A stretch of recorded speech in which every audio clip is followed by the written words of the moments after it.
खुलुमबाय रायजोफोर नोंथांमोनहाबो जुदि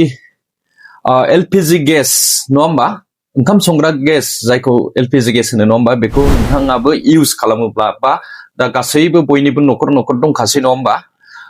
बयनावबो बयबो गेस ओंखाम ओंख्रि सङो नङा होमबा दा बेनिखायनो नोंथाङा बे भिडिअखौ नायना हो दा माने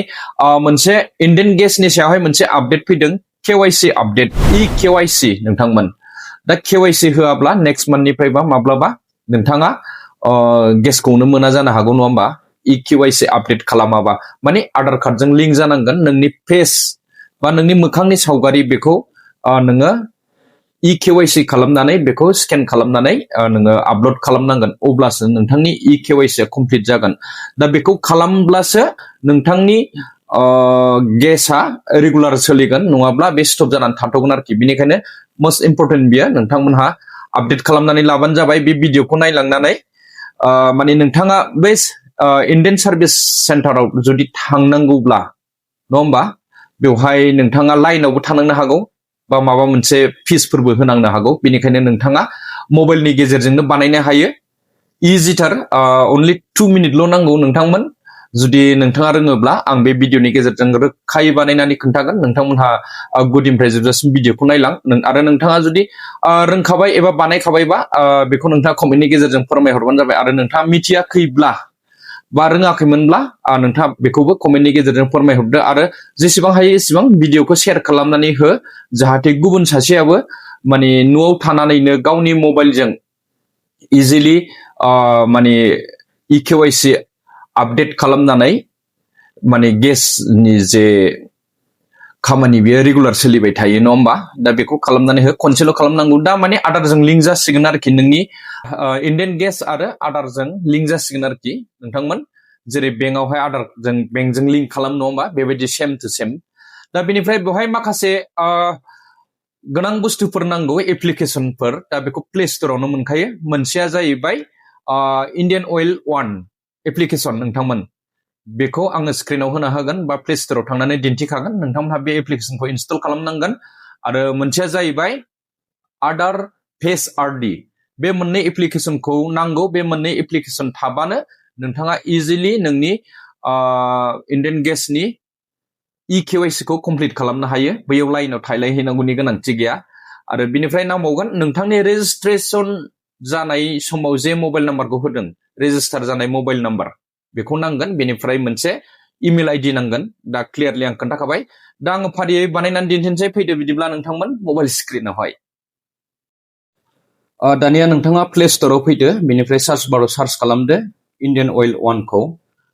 आङो अलरेडि इनस्टल खालामखादों टाइम बासायनो थाखाय नायदो दानिया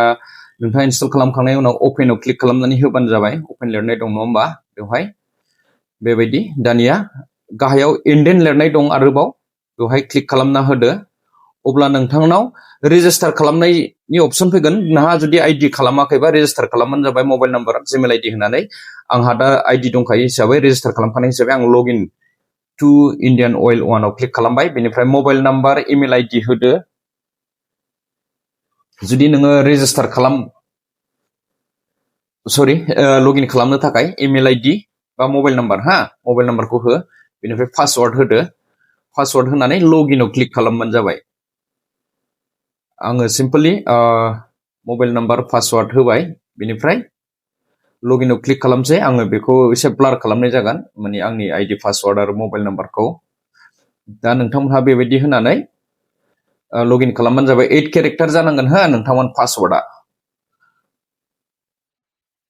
बेनिफ्राय लगइनआव क्लिक खालामबा बेबायदि अपसन फैसिगोन नेक्स्ट इन्टारफेसआव थांनो थाखाय एसे टाइम लायो दानिया नायदो नोंथांमोनहा e-KYC नुनो मोनबाय बे e-KYC आव क्लिक खालामदो biometric e-KYC to LPG customer बेहाय क्लिक खालामबानो जाबाय बाय क्लिक खालामना होदो सिम्पलि बाय क्लिक खालामखांनायनि उनाव नोंथांमोननाव मोनसे गोदान इन्टारफेस फैगोन आरोखि मोजाङै नायनानै ला नोंथांमोन बाहाय क्लिक खालामबाय आं दानिया नायदो बेखौ मोजाङै फरायबानो जाबाय आं फरायना खोन्थाला आंना 28 नभेम्बर 2024 आवनो होनांगौमोन e-KYC खौ बेनिफ्राय नैबेहाय बक्सआव टिक मार्क होनानै होबानो जाबाय नोंथांमोन बेनिफ्राय फेस स्केन दङ बाहाय क्लिक खालामनांगोन आं दहाय जे मोनसे आधार फेस आरडि होनना बुंदोंना बे एप्लिकेशनखौ एबार गोनांथि जासिगोन नोंथाङा इनस्टल खालामखायाखैब्ला बेहाय क्लिक खालामनाय लोगो लोगो डाउनलडनि अपसन फैगोन नैबे एपखौ बे डाउनलडआव क्लिक खालामना होबानो डाइरेक्ट रिडाइरेक्ट प्ले स्ट'राव लानानै थांसिगोनलाय जुदि नों डाउनलड खालामखायाखैबा डाउनलड खालामखानायबा डाइरेक्ट नोंनि पेजखौ लासिगौमोन आरोखि दा आं डाउनलड खालामाखै नोंथांमोननो दिन्थिनो थाखाय दाना आं बे डाउनलडआव क्लिक खालामनाय लोगो लोगो नायदो गुगोल प्ले स्ट'राव फैबाय आदार पेज आरडि फैबाय बेखौ इनस्टलाव सिम्पलि क्लिक खालामदो बे इनस्टल जासिगोन आं इनस्टल खालामबाय नै इनस्टल जाखांनायनि उनाव दानिया नोंथांनाव बियो अपेननि अपसन फैनाय नङा हो बे अपेन जाया अनलि बेबायदिल' जागोन आनइनस्टल नुगोन बेवहाय क्लिक खालामनांला बेनिफ्राय बैयाव फैफिनदो नोङो ओमफ्राय इन्डियान अइल वान एप्लिकेशनाव फैफिनदो दानिया आं फैफिनबाय बाहाय फिन फेस स्केनाव क्लिक खालामफिनदो अब्लानो स्केन खालामनायनि अपसन फैसिगोन आरोखि केमेरा अन जासिगोन नोंना अनलि दिस टाइमखौ होबानो जाबाय माबाया पारमिसना नोंथांमोन गेजेरनियाव दानिया आङो नै बाहाय क्लिक खालामनाय लोगो लोगो एसे टाइम लायो बेनिफ्राय आदारजों लिंक जानोसै आरोखि आदाराव फैनोसै डाइरेक्ट नोंनि फेसखौ स्केन खालामसिगोन नायदो फैसिगोनानो दसे सम लायो एबासनो नोंनि फेसखौ नों स्केन खालामनो हाबाय आरोखि नायदो बेहाय मा मा लिरनाय दं मा मा क्राइटेरिया दं बेखौ माब्रैहाय खालामनांगौ बै स्केन खालामनाय समाव बेखौ नायबानो जाबाय मेगनबो मोख्रेबनांगौ ओमफ्राय मा मा दं बेहाय ओमफ्राय बक्सआव टिक मार्क होदो प्रसिडआव क्लिक खालामबानो जाबाय सिम्पलि टिक मार्क होबाय प्रसिडआव क्लिक खालामदो बेखौ फरायबानो जाबाय आरोखि फेस अथेन्टिफिकेसन एडभाइजारिस नङा होमबा बियो दा फरायदो बेखौ फरायनानै आंथ' फरायला नोंथांमोन प्रसिडआव क्लिक खालामदो दे सिम्पलि अब्लानो जागोन आरोखि आं खालामबाय नायदो ओइबासनो आंनि फेसआ फैबाय नोंथांमोनहा नंखाय सानगोन डाइरेक्टलि आंनि फेसखौनो नुबाय नङा होमबा आङो स्केन खालामबाय लाबायबो नै जाबाय बेनिफ्राय फेस स्केन जाखांनायनि उनाव नोंनि फुरा आधार कार्डनि डिटेल्सआ फैबाय बाहाय आधारनि डिटेल्स बा नोंनि बे गेसनि डिटेल्सआ बाहाय ओंखारजोब्बाय नोंनि फुल एड्रेस नों बबेनि माबेनि मिथिबाय नोंथांमोन गासिबो नोंनि एड्रेसा बाहाय फैजोबगोन आरोखि फैबाय मबाइल नाम्बारनिफ्राय लानानै डेट अफ बार्थ टाइप वार्डफोर गासिबो बेनिफ्राय सिम्पलि साबमिटआव क्लिक खालामदो नायदो e-KYC कमप्लिट जाबायबो बिराद इजि नङा होमबा बेखौनो जों थांनानै लाइनाव गोनो गोथो जोङो खस्थ' खालामहैयो नङा होमबा दा नोंथांमोनहा बेबायदिनो e-KYC खौ कमप्लिट खालामनो हायो